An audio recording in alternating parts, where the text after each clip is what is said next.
ধূমপান স্বাস্থ্যের পক্ষে ক্ষতিকারক। ধূমপান ক্যান্সারের কারণ। Smoking is injurious to health. It causes cancer. মদ্যপান স্বাস্থ্যের পক্ষে ক্ষতিকারক। Consumption of alcohol is injurious to health. এই শোনো না, চলো না কোথাও অনেক দূরে ঘুরে আসি। তোমার বাইকে করে যাব, বেশ ফুরফুর করে হাওয়া দেবে, ভালো লাগবে বলো? চলো, কোথায় যাবে বলো? জানি না, যেদিকে দু চোখ যায় চলে যাও।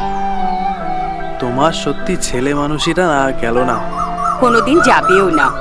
আর শোনো, আমার এই ছেলে মানুষই কিন্তু তুমি খুব পছন্দ করো, আমি জানি। হ্যাঁ সেটা ঠিক, কিন্তু মাঝে মাঝে আমার কি মনে হয় জানো, আমি বোধহয় কোনো স্বপ্ন দেখছি। কেন? আমি তোমাকে এতটা আপন করে পাবো কখনো আমি ভাবতে পারিনি।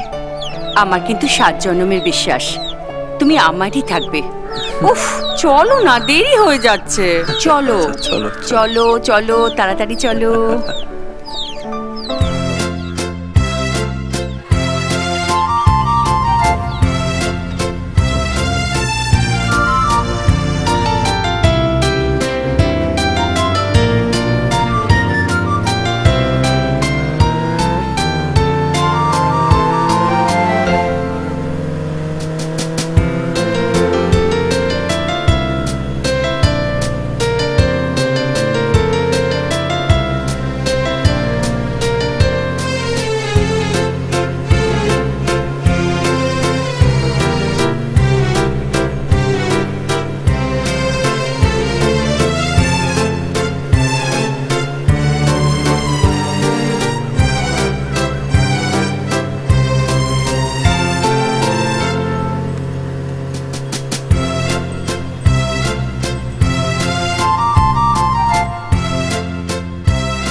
তুমি না ভীষণ অসভ্য, আমার ভালো লাগে না, যাও।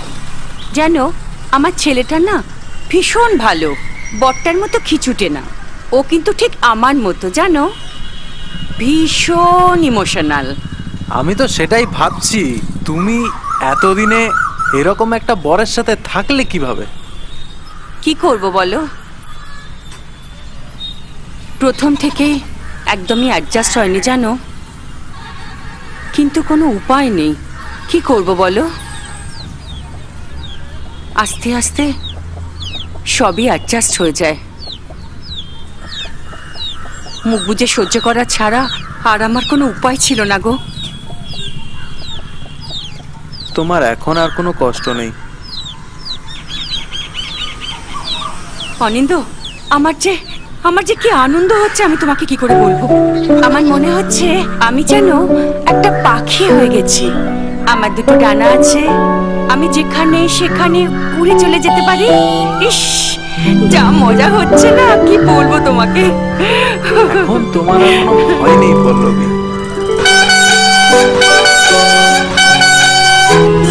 একদম ঠিক। দিদি, ওগো, আমার বর আসছে। কোথায় লুকাই, কোথায় লুকাই? ওরে বাবা, কোথায় লুকাই?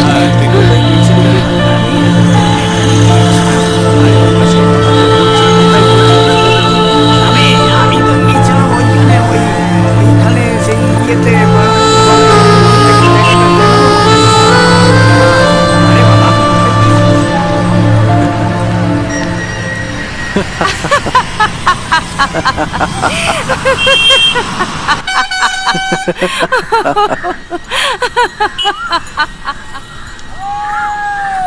তুমি চিন্তা করো না অনিন্দ, যতই আমার বাড়ি থেকে দেখাশোনা হোক না কেন, আমি তোমাকেই বিয়ে করব। আমি তো কোনো সরকারি চাকরি করি না পল্লবী, আমার মনে হয় না তোমার বাবা মা আমায় মেনে নেবে। তুমি যা করো সেটাই আমার কাছে সেরা। আর আমরা দুজনে মিলে ঠিক কিছু না কিছু করেই নেব, বলো? কিন্তু তোমাকে আজকে যে দেখতে আসছে সে তো খুব সুপাত্র। যদি তোমার বিয়েটা তার সাথেই ঠিক হয়ে যায়। উফ অনিন্দ, আমার ওপর কি তোমার একটু বিশ্বাস নেই? আমি তো বলছি আমি তোমাকে ছাড়া আর কোথাও বিয়ে করব না। কিন্তু তোমার বাবা মা যা রাগী, তোমাকে যদি আমার কাছ থেকে কেড়ে নেয়। আবার আবার এসব কথা বলছো? আচ্ছা যাও, তোমার দেরি হয়ে যাচ্ছে। আজকের ইন্টারভিউটা কিন্তু তোমাকে পাশ করতেই হবে। ঠিক আছে, যাই তাহলে। আবার কি আবার? কতবার বলেছি না যাই বলতে নেই, বলো আসি। ও আচ্ছা, ঠিক আছে, আসি তাহলে।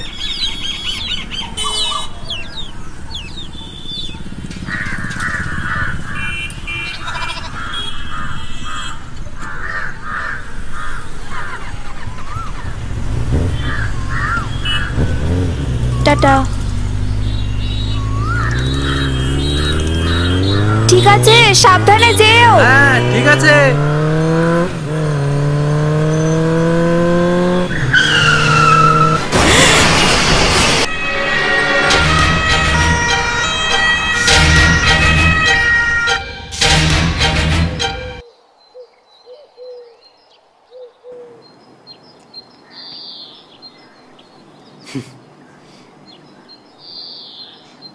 কি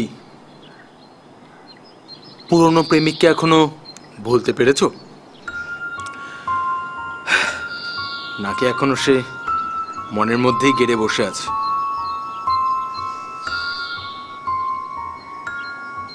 দাঁড়াও,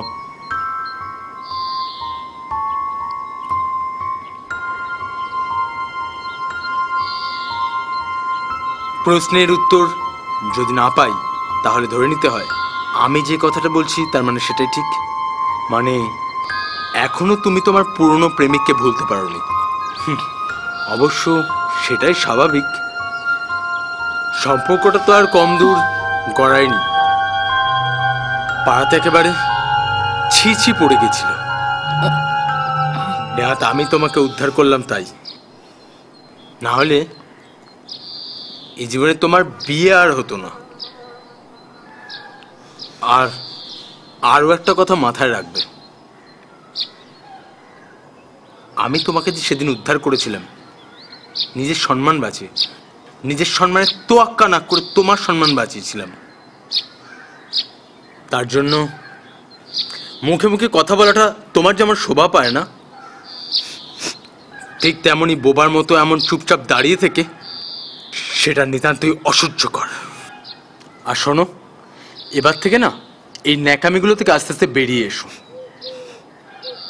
আর হ্যাঁ, শুনলাম তুমি নাকি আজকে বাজারে গিয়েছিলে।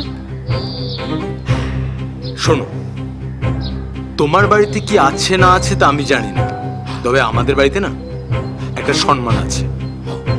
বাড়ির বউ হয়ে যখন তখন ট্যাংডিংয়ে রাস্তায় বেরিয়ে যাবে এসব কিন্তু মেনে নেব না। হ্যাঁ, কথাটা যেন মাথায় থাকে। যাও।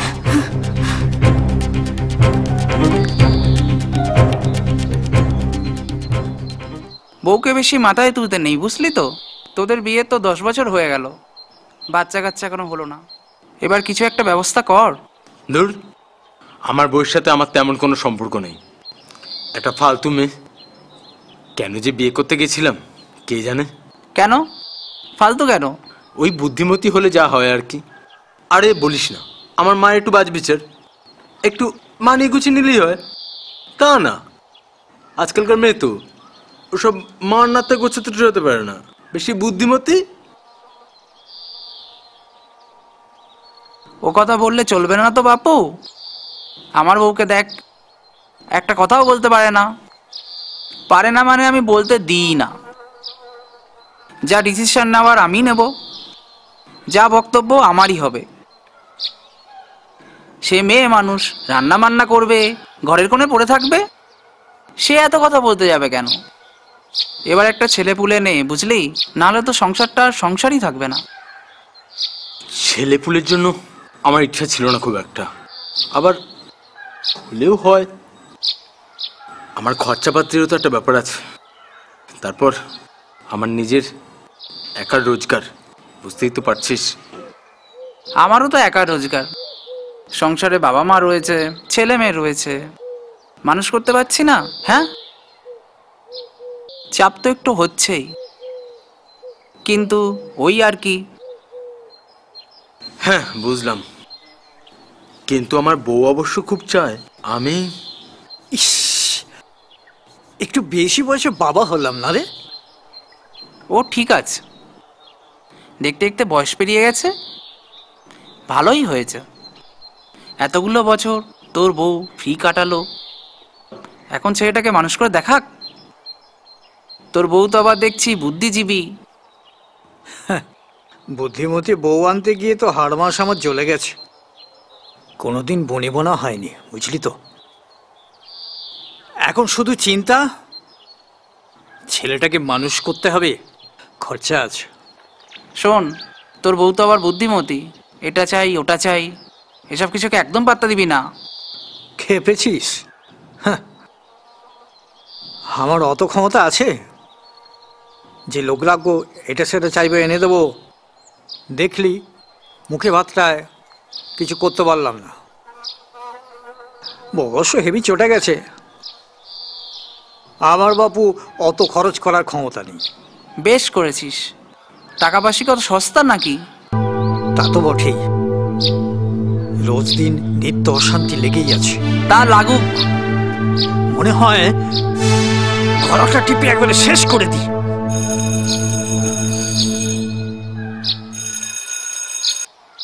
হ্যালো, হ্যাঁ বলো। ও, দোকান থেকে তোমার অর্ডার করা সেই ব্লাউজগুলো আনতে হবে তো? হ্যাঁ বলো। হ্যাঁ হ্যাঁ, আমার মাথায় আছে, আমার সব কিছু মাথায় আছে। হ্যাঁ আমি এনে দেবো। আর কি বলছো? আচ্ছা আচ্ছা, তুমি যা কিছু করো না, আমি কি তোমাকে কিছু বারণ করি? আচ্ছা, ওকে ওকে ওকে, রাখো রাখো।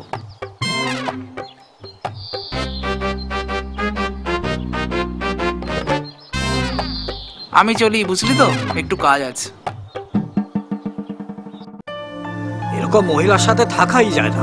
কি করতে যে বিয়েটা করেছিলাম, কথা নেই বার্তা নেই, মুখ ভার করে বসে আছে। আর ছেলেটাও তেমনি হয়েছে, সবসময় মা মা মা মা। এভাবে বাড়িতে থাকা যায়? যাও, সব দূর করে দাও। দিনটাই খারাপ গেল আমার।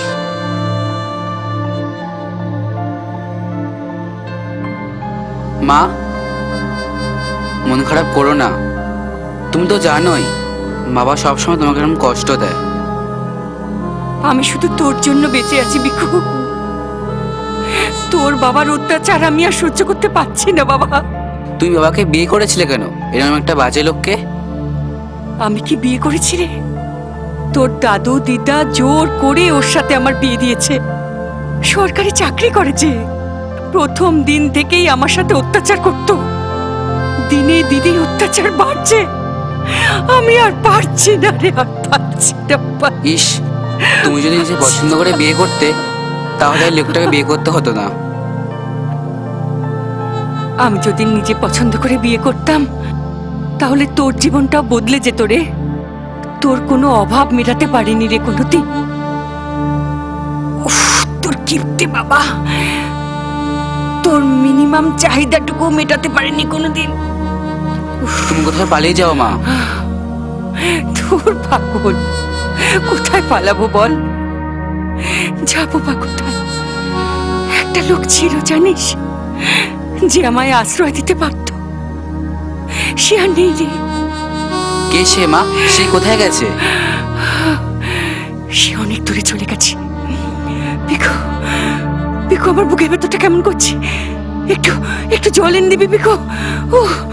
হ্যাঁ দিচ্ছি দিচ্ছি। কি হলো মা? মা কি হলো?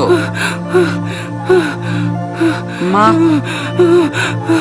মা মা বিকু, বিকু, মা মা মা মা মা কি হলো? মা মা মা মা মা মা মা ওঠো, মা মা মা মা মা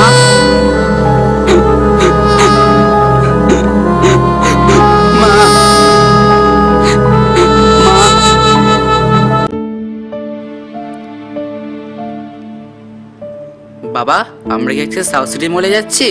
শুধু সাউথ সিটি মল নয়, অনেক জায়গায় ঘোরাবো তোকে। তোকে একটা অ্যাডিডাসের জুতো কিনে দেবো। ওদিকে দেখো, আমাকে জুতো কিনে দেবে? তারা আসছে। হ্যাঁ দেবো। তোদের অনেক কষ্ট দিয়েছি বাবা, আমি প্রতিজ্ঞা করছি আমি তোকে আর কোনোদিন কষ্ট দেব না। চল, যা খেতে চাস আমি তোকে তাই কিনে দেবো। সত্যি বাবা, তুমি খুব ভালো। দেখো বিকুর বাবা কেমন ভালো হয়ে গেছে না? বিকু ওর কাছে খুব ভালো থাকবে বলো? নিশ্চয়ই। কিন্তু ওরা যে আমাদের দেখতে পেল না। ওরা আমাদের দেখতে পাবে না পল্লবী। ও তাই তো, তুমি ঠিক বলেছো।